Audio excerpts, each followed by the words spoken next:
The economic impact of the siege on Qatar hasn't always been visible, but these trucks are evidence of the pressure it is under. This company usually has around 150 vehicles travelling across the Gulf, exporting steel and petrochemicals, importing food and construction goods.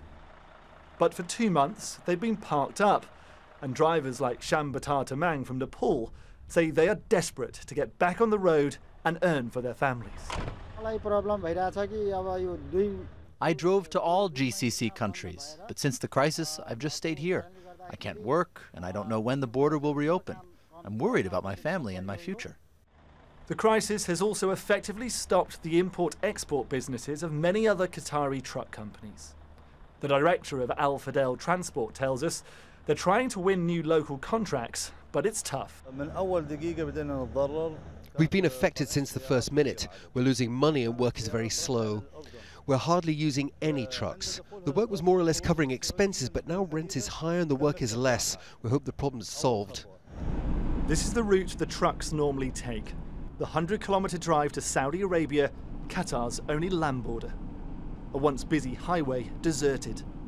Before the crisis, an estimated 40% of the food imported to Qatar crossed here. Now closed, this empty border post is a symbol of a crisis that has separated families and divided former allies. For 2 months now, the rift between the Gulf countries has frozen this frontier. Practically everything trying to cross in either direction has been turned away. And the longer this crisis continues, the greater the economic costs. Those costs have so far been largely managed by Qatar, which has shifted supply chains and imported goods from Turkey and Iran. Crucially, the boycott hasn't affected its export of liquefied natural gas. But if the crisis drags on, there are concerns.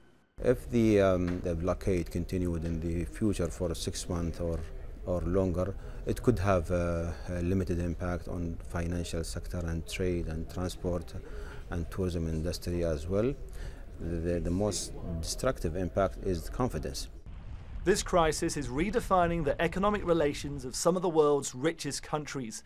And while Qatar's vast gas reserves allow it to deploy money to counter almost any kind of sanction, it also has big bills to pay, including hosting the upcoming 2022 Football World Cup.